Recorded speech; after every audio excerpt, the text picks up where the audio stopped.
추석 명절을 앞두고 여러 마음이 드시죠? 원래 코로나19가 아니었다면 다 같이 모이는 명절에 싫은 소리를 듣게 됐을 거예요. 결혼 안 하냐? 만나는 사람은 있고, 취업은, 대학은, 이런 내 기분을 개떡같이 만드는 말들이 있었을 거예요. 그래서 명절을 앞두고 여러 대응책이 화제가 되기도 했는데요. 코미디 영화의 단골 소재이기도 하죠. 그래 요즘 너 네, 뭐 좀 장가 못 가고 취업 준비 중입니다. 한 잔 더 드릴게요. 영화처럼 많은 사람들이 모인 가운데 내 기분을 개떡같이 만드는 말을 듣게 되는 일, 코로나19로 달라진 추석에는 없을 줄 알았거든요. 근데 꼭 그렇지도 않은 것 같아요. 뉴스를 보니까 죽어도 오라고 하는 집, 신우는 시댁에 안 가고 친정에만 가는데 며느리인 나에게 와서 밥을 차리라고 하는 집, 시어머니에게 이번엔 못 간다 말하라고 며느리들끼리 서로 미루다가 아무 말도 못해서 결국 전부 가는 집, 코로나 때문에 시댁에 못 가게 된 상황을 좋아하는 아내에게 화가 난다는 남편 등 다양한 상황이 있더라고요. 정말 어떤 상황에서든 기분 나쁠 일은 생기는 것 같아요. 우리가 영화 속 조정석 배우처럼 막 지르지는 못하겠지만 개떡 같은 기분에서 벗어나기 위해 할 수 있는 일은 있습니다. 바로 개소리 대처법인데요. 자세한 내용을 지금부터 알려드릴게요. 안녕하세요. 적은길의 돈말글 연구소 소장 적은길입니다. 우리의 기분을 개떡같이 만드는 것 중 하나가 바로 개소리죠. 그래서 오늘은 명절 특집 개소리 대처법에 대해 알려드리겠습니다. 제가 참고한 책은 개떡 같은 기분에서 벗어나는 법이고요.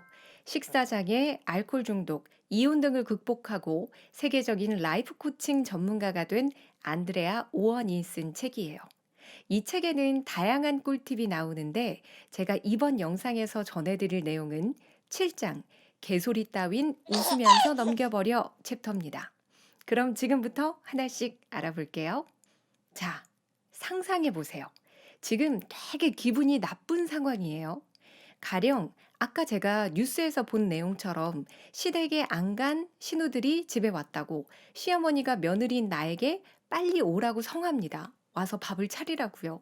정말 기분이 개떡 같아지겠죠. 이때 여러분은 어떻게 하시겠습니까? 누군가는 싫습니다. 코로나19 때문에 이동도 하지 말라는데 거기까지 갈 수 없어요. 게다가 신우들도 시댁에 안 갔는데 저도 시댁에 가는 건 싫어요. 이렇게 단호하게 말할 수 있는 사람도 있을 거예요. 축하합니다. 이 책을 굳이 읽지 않으셔도 괜찮아요. 오히려 이런 책을 쓰셔도 되겠습니다. 하지만 꽤 많은 분들이 속이 부글부글 끓어도 일단은 네 라고 대답할 거예요. 왜? 우리는 오랫동안 그렇게 교육받아 왔고 그 결과 그게 습관이 됐거든요. 그래서 기분 나쁜 상황이 계속 반복돼도 좀처럼 나아지지 않습니다. 도대체 왜 우리는 싫다는 말을 바로바로 하지 못하는 걸까요? 일단 인정하셔야 합니다. 내가 상대의 인정을 갈구하고 있다는 사실을요. 나에게 부당하게 말하는 사람에게 제대로 대응하지 못하는 건 그 사람에게 내가 좋은 사람이고 싶은 거거든요. 착한 딸, 착한 며느리, 착한 아내, 착한 친구, 착한 엄마 등이 되고 싶은 거죠. 그래서 속으론 싫지만 겉으로는 네라고 하는 겁니다. 내가 싫다고 말한다면 걱정이 돼요. 혹시 저 사람이 화내지 않을까?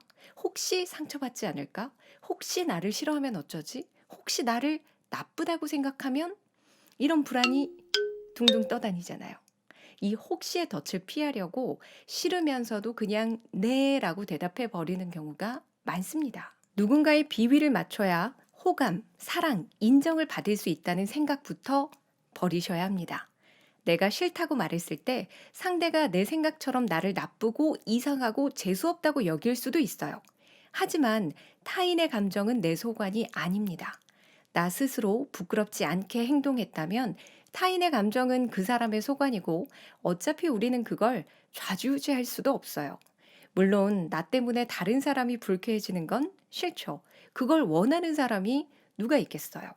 그러나 타인의 감정에 대한 책임감을 내려놓으셔야 합니다. 그것까지 내가 어떻게 할 수 없어요. 이 책에 나온 사례를 한번 들어볼게요. 선교사 부모님을 둔 에이미는 매우 보수적인 기독교 집안에서 자랐습니다. 어린 시절 모든 것의 중심에는 종교가 있었죠. 하지만 성인이 된 후 집안의 신앙에 의구심이 생겼습니다. 그런 에이미를 가족들은 탐탁지 않게 여겼고요. 어느 날 어머니가 에이미에게 말했어요. 종교를 바꾼 것에 대해 실망했다고요. 하지만 어머니가 그런 감정을 느낀다 해도 그건 에이미와 전혀 무관한 일입니다. 어머니의 감정은 어머니의 것이지 에이미가 책임질 수 있는 일이 아니니까요. 만약에 에이미가 어머니의 감정까지 책임지려고 했다면 어떻게 행동했을까요? 가족의 신앙을 믿는 척하며 어머니와 함께 교회에 다녔을 거예요. 그게 바로 남의 비위를 맞추고 인정을 구하는 행위입니다. 결과적으로는 내 기분만 상하도록 방치하는 거죠. 어머니로부터 실망했다는 말을 듣고 에이미는 이렇게 대답했대요. 엄마, 나는 엄마가 꼭 내 신앙을 인정해주지 않아도 되고 나를 인정해주지 않아도 돼요. 왜냐하면 내가 나를 인정하니까요. 에이미는 고래고래 소리를 지르지도 않았고 어머니를 비난하지도 않았습니다. 괜히 화제를 돌리지도 않았죠. 다정하고 공손하게 자기 입장을 말했습니다. 어머니는 상처를 받았을지도 몰라요. 하지만 다시 한번 말하지만 어머니의 감정은 에이미의 소관이 아닙니다. 우리는 지금 당장 에이미처럼 할 수 없을지도 몰라요. 이건 생각보다 용기가 꽤 필요한 일입니다. 그러나 궁극적으로는 우리도 이렇게 말할 수 있어야 해요. 그래서 한 가지 연습을 제안드립니다. 바로 덜 예민해지는 연습이에요. 남에게 싫은 소리를 못하는 건 남의 인정을 바라는 것이라고 말씀드렸잖아요. 이 마음이 크면 매사를 예민하게 받아들이는 경향이 있습니다. 학부모 모임에서 다른 엄마가 묘한 표정을 지었을 때, 배우자가 평소와 달리 좀 쌀쌀맞게 말했을 때, 상사가 사소한 것을 지적했을 때, 문자나 메일을 보냈는데 바로 응답이 오지 않을 때, 그때마다 저 사람이 나한테 화가 났나? 나를 싫어하나? 내가 뭘 잘못했지? 라고 생각합니다. 바로 이 예민함을 낮춰야 돼요. 물론 말은 쉽죠. 이 책에서도 똑같이 말해요. 이 세상에 이걸 쉽게 할 수 있는 사람은 아무도 없다고요. 그러니 예민함을 낮추지 못했을 때 난 글러먹었어. 이렇게 생각하면서 자기를 탓하는 일만은 제발 멈춰달라고 부탁합니다. 그리고 한 가지를 더 당부해요. 남의 비위를 맞추고 인정을 구하는 사람은 반드시 자신에게 어떤 문제가 있는지를 알아야 한다고요. 안 그러면 매사를 예민하게 받아들이고 더 나아가 남의 인정을 받기 위해 영혼까지 내어주려고 하는 사태가 빚어질 수도 있다고요.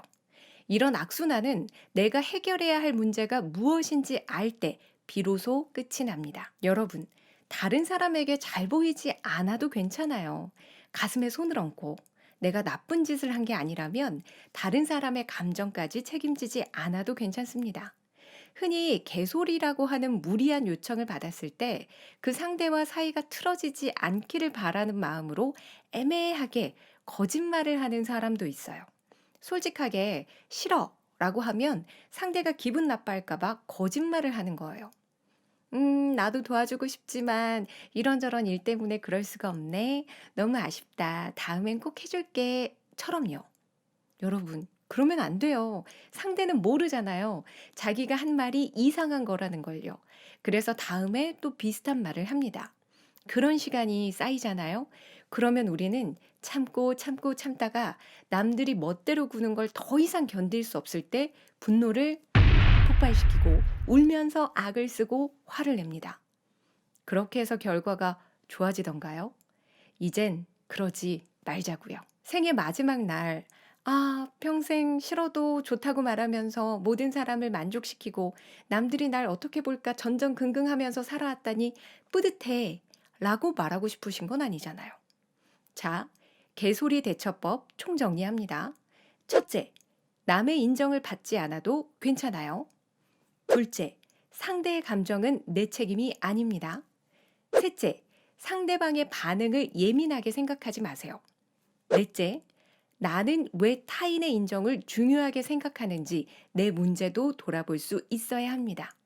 지금까지 개떡 같은 기분에서 벗어나는 법이었습니다. 오늘 영상이 마음에 드셨다면 구독, 좋아요, 알림 설정 부탁드릴게요. 여러분의 댓글도 환영합니다.